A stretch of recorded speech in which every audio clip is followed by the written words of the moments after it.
સ્થાનિક સ્વરાજ્યની સંસ્થાઓની ચૂંટણીને લઈને કોંગ્રેસ એક્શનમાં આવી ગઈ છે। કોંગ્રેસ કાર્યાલયમાં સ્થાનિક સ્વરાજ્યની ચૂંટણીને લઈને બેઠક મળશે। પ્રભારી મુકુલ વાસનિક અને અધ્યક્ષ શક્તિસિંહ ગોહિલની આગેવાનીમાં મળનાર બેઠકમાં 72 નગરપાલિકાઓના સંગઠન પ્રમુખો પણ ઉપસ્થિત રહેશે। સાથે નગરપાલિકાના કોંગ્રેસ પક્ષના નેતાઓ અને પ્રભારીઓ ઉપસ્થિત રહેવાના છે। ચૂંટણીની રણનીતિ અંગે બેઠકમાં ચર્ચા થશે।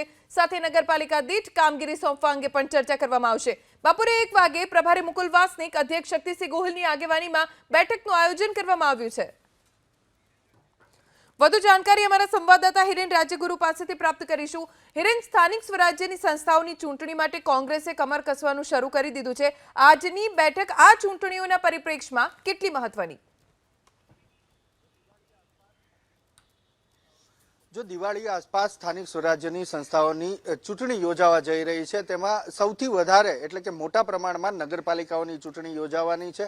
कोंग्रेस स्थानिक स्वराज्यनी संस्थाओमां वधुमां वधु बेठक तेमने मळे ए माटे थई अने छेल्ला 2 महीनाथी कार्यरत थई गई छे। योजनाओ घड़ी रही छे अने हवे योजनाओनी अमलवारी कई रीते करवी ए माटे थई अने आजे राजीव गांधी भवन एटले के गुजरात कोंग्रेस कार्यालय खाते बपोरे 1 वागे एक महत्वनी बेठक मळवानी छे। आ बेठक गुजरात प्रदेश कोंग्रेसना संगठन प्रभारी मुकुल वासनिक અને અધ્યક્ષ શક્તિસિંહ ગોહિલની અધ્યક્ષતામાં મળવા જઈ રહી છે, જેની અંદર નગરપાલિકા વિસ્તારના જે કોંગ્રેસના આગેવાનો છે અથવા તો નગરપાલિકા વિસ્તારના સંગઠનના પ્રમુખ છે, પ્રભારી છે અને અગ્રણીય નેતાઓ છે તેમને બોલાવવામાં આવ્યા છે।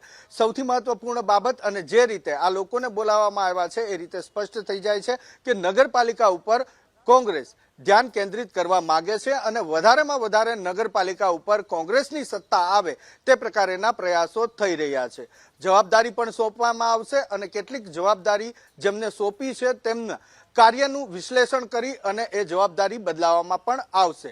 એ માટેની ચર્ચા આજે બપોરે મળનારી 1 વાગ્યાની આ બેઠકમાં થવાની છે। જવાબદારી સોંપવા સંદર્ભે અને નગરપાલિકા જે તે નગરપાલિકામાં કઈ રીતે કઈ રણનીતિથી ચૂંટણી લડવી, જેના કારણે ભારતીય જનતા પાર્ટી જે આટલા લાંબા સમયથી શાસન ભોગવી રહી છે તેને હરાવી શકાય તે અંગેની ચર્ચા થશે અને મીટિંગ બાદ શક્યતઃ 1-2 દિવસની અંદર એ જવાબદારી પણ સોંપવામાં આવશે। આભાર હિરેન, જાણકારી આપવા માટે।